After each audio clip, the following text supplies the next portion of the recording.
내가 할 일을 알았도다. 이렇게 하면 직분을 빼앗긴 후에 사람들이 나를 자기 집으로 영접하리라 하고 주인에게 빚진 자를 일일이 불러다가 먼저 온 자에게 이르되 내가 내 주인에게 얼마나 빚졌느냐 말하되 기름 100마리니이다. 이르되 여기 내 증서를 가지고 빨리 앉아 50이라 쓰라 하고 또 다른 이에게 이르되 너는 얼마나 빚졌느냐 이르되 밀 100석이니이다. 이르되 여기 내 증서를 가지고 80이라 쓰라 하였는지라. 주인이 이 옳지 않은 청지기가 이를 지혜 있게 하였으므로 칭찬하였으니 이 세대의 아들들이 자기 시대에 있어서는 빛의 아들들보다 더 지혜로움이니라. 빛의 아들들이여 깨어나십시오 라는 제목으로 하나님 말씀 나누겠습니다. 여러분 중에 혹시 삶의 위기를 경험한 분들이 계신가요? 그렇다면 그 위기를 극복하기 위해 어떻게 하셨나요? 기독교 상담 학자인 놀먼 라이트는 위기는 위험과 동시에 기회를 제공한다고 말합니다. 그러한 위기 상황에서 사람들이 어떤 대안을 모색할 때 파멸의 길을 선택할지도 모르지만 또한 자신에게 새롭고 유용한 방법을 발견하게 될지도 모른다라고 이야기합니다.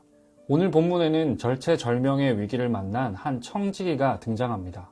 우리는 이 청지기가 인생의 위기 앞에서 어떻게 행동했는지를 살펴보고 그렇다면 우리는 어떻게 행동할 것인지에 대해 생각해 보려고 합니다. 먼저 청지기가 무슨 뜻인지 살펴보면 한 가정의 사유재산이나 집안 전체의 관리를 맡은 관리인 혹은 주인의 토지와 관련된 일들을 사업적으로 관리하는 사람을 말합니다. 당시 팔레스틴에는 부재지주가 많았다고 해요. 무슨 말이냐면 주인의 집에서 멀리 떨어진 땅을 주인이 직접 경영할 수가 없으니까 청지기를 고용해서 사업을 하게 하는 겁니다. 오늘 본문의 내용도 어쩌면 이런 배경에서 이해할 수 있을 것 같아요. 이 청지기는 그 땅에서 주인 행세를 하며 지냈던 것 같습니다. 하지만 주인에게 소문이 들리죠. 이 청지기가 자신의 소유를 낭비하고 있다는 것입니다. 여기서 낭비하다는 말은 앞에 15장 탕자의 비유에서도 쓰였어요. 15장 13절에 둘째 아들이 거기서 허랑방탕하여 그 재산을 낭비했다는 것과 같은 의미라는 거죠. 그러니까 이 청지기도 주인의 재산을 제 멋대로 사용했다는 거예요. 그런 이 청지기의 인생에 위기가 찾아온 것입니다. 2절을 보면 이 말이 어찌 됨이냐 내가 보던 일을 세마라 청지기 직무를 계속하지 못하리라. 여기서 세마라는 말은 아포도스인데 즉시 돌려달라 라는 의미입니다. 그 순간 청지기는 빠르게 머리를 굴려요. 어떻게 하면 이 위기를 헤쳐나갈 수 있을까? 그가 찾은 방법은 주인의 재물을 더욱 낭비하는 방법이었습니다. 그는 주인에게 빚진 사람들을 불러 모으고 그 빚을 탕감해주기 시작합니다. 본문에서 그가 탕감해준 비용을 보니까 약 500데나리온이에요. 오늘로 따지면 약 20개월치의 임금입니다. 아주 큰 돈이죠. 이 청지기는 그들에게 호의를 베푸는 것 같지만 사실 그들을 공범으로 만들어버려요. 또한 그가 이렇게 행동했던 또 다른 이유는 당시 헬라 로마 문화에서 찾을 수 있어요. 상호성의 윤리, 상대가 베푼 호의에 대하여 반드시 되갚아야 하는 의무가 있었던 것입니다. 참 똑똑하죠. 하지만 우리가 주인의 입장이라면 분노할 일입니다.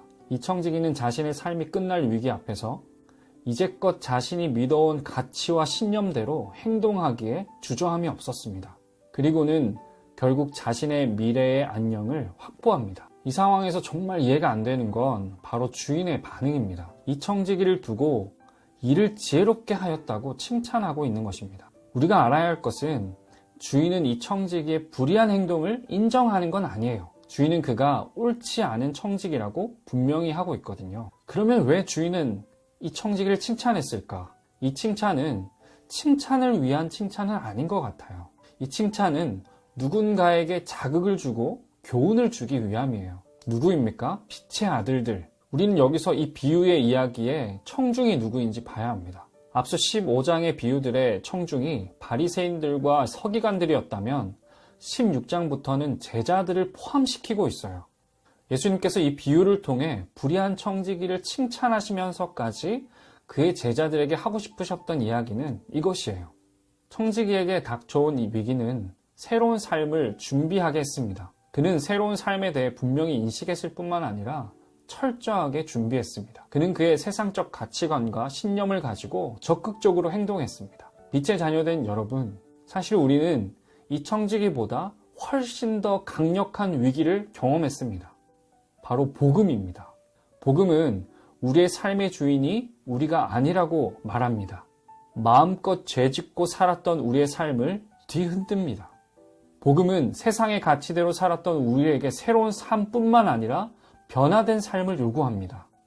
우리가 이 불의한 청지기에게 배워야 할 것은 바로 이 새로운 삶에 대한 인식과 대응입니다. 여러분, 우리는 이제 새로운 삶에 관심을 가져야 해요. 예수 그리스도를 향한 분명한 믿음을 가지고 영원한 하나님의 나라를 준비하며 살아가는 우리의 삶이 되어야 된다는 것입니다. 오늘 본문은 빛의 아들들이 이 세대의 아들들보다 더 높은 수준의 칭찬을 받는 삶을 살기를 요구하고 있습니다. 여러분, 기억하십시오. 세상적인 가치를 근거로 칭찬을 받은 이 청지기의 삶을 성경은 이렇게 정의합니다. 낭비 그리고 불의입니다. 주 안에서 부르심 받은 청년 여러분, 우리는 분명 구별된 삶을 살아야 합니다.